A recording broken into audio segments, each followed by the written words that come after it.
The Caribbean region is one of the world's most disaster-prone areas and is particularly vulnerable to climate-related risks. Some of the major challenges facing Caribbean countries include rising sea levels, changes in rainfall patterns, and the increasing intensity and frequency of hurricanes. These hazards can result in serious social and economic impacts for the region. Just a few hours or even minutes of a disaster can undo years of investment in social services and infrastructure. Against this background, the Caribbean Development Bank has made climate resilience a key priority. The bank has set out to build the partnerships and make the investments that will help the region and its people become more resilient to the impact of climate change. Through alliances with its partners, the Caribbean Development Bank has been able to take action on climate change on multiple fronts, working in infrastructure, community development, and disaster risk monitoring and management. Partnerships are important for the CDB in all its endeavors, even beyond just climate action. We are a small bank, and so we leverage our partnerships with a number of development partners and other multilateral development banks in order to provide both the resources and the technical assistance and some of the advice that's going to be needed for these countries. CDB's partnership with the European Investment Bank has focused on mainstreaming climate resilience in infrastructural development. The EIB has provided €170 million in low-cost financing over the past decade through the Climate Action Line of Credit, which was signed in 2011, and the Climate Action Framework Loan 2, signed in 2017.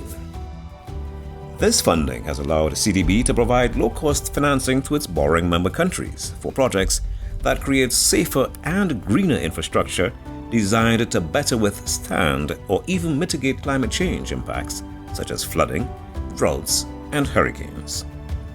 Some of these projects include the street light retrofitting project in Jamaica, the upgrading of the Crooked Tree Causeway in Belize, and the John Compton Dam rehabilitation project in St. Lucia.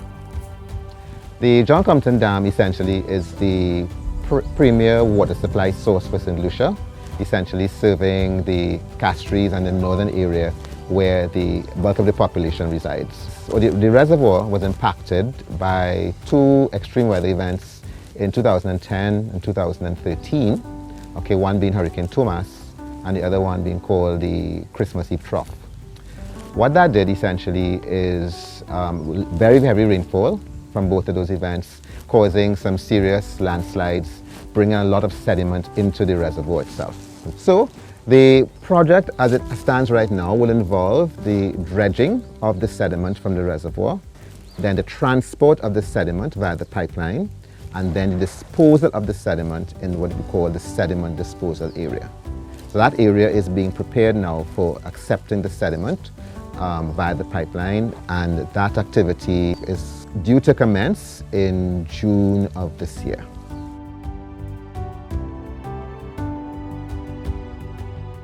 Launched in July 2014, the Natural Disaster Risk Management Program, or NDRM, is building the region's capacity to prepare for, manage, and respond to natural hazards and the effects of climate change.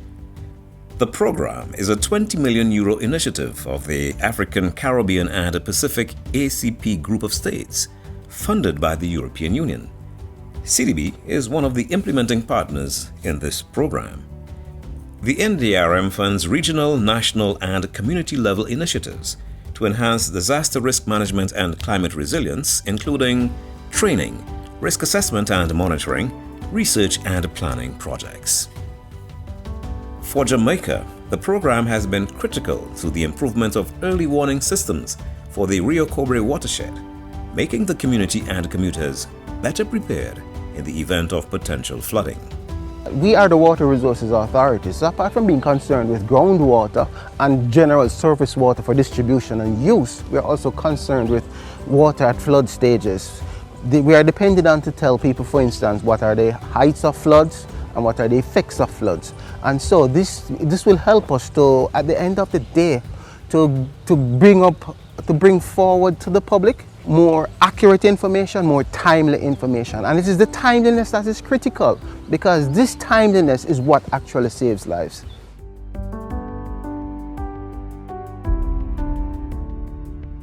The Community Disaster Risk Reduction Fund works on creating community climate resilience. The Government of Canada, the United Kingdom's Department for International Development, and the European Union have joined with CDB as partners in this multi-donor trust fund, which has over $24 million in contributions. CDRRF works in communities, particularly remote rural ones, very vulnerable to the effects of climate change, to finance community-based projects aimed at avoiding or reducing the effects of natural hazards. One such project under the program is the Building Adaptive Capacity and Resilience to Climate Change in the Toledo district of Belize. This multifaceted project seeks to improve infrastructure and early warning systems, implement public awareness and education, and support the agricultural community through capacity building and best practices. The project has 11 communities that we are working with, and we're targeting direct and indirect beneficiaries. Holistically, we have over 11,000 that we're in the target areas. And so without this funding, we would have not been able to have such an impact in so many communities. We would have been limited to working with communities that are more near or more accessible, have more accessible roads and communication. Under the CDRRF, Jamaican farmers are receiving assistance through the project entitled Building Resilience and Adaptation to Climate Change and Reducing Disaster Risk in Peckham and surrounding communities in Clarendon.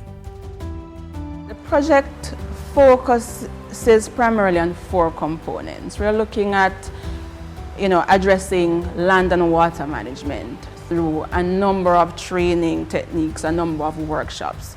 We're looking at addressing disaster management issues.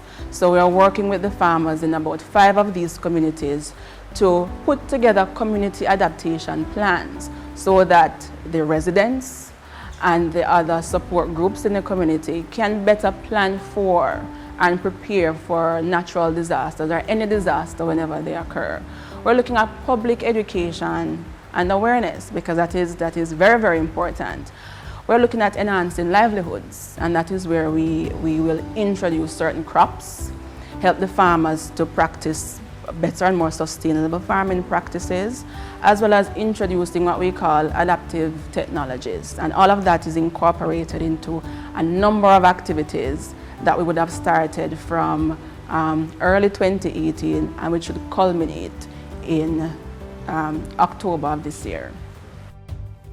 The underlying thing is that we are in a very vulnerable region, and we do need the resources to help us to build resilience so that we can be better prepared for these natural hazard events when they do come, so that we're not rebuilding, because we spent a lot of resources rebuilding, so it's kind of a vicious cycle.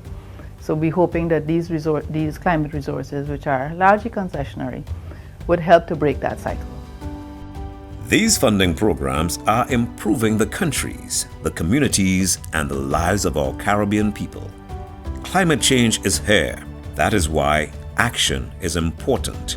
Through the help of the Caribbean Development Bank and their valued partners, we as a region can better prepare for what lies ahead.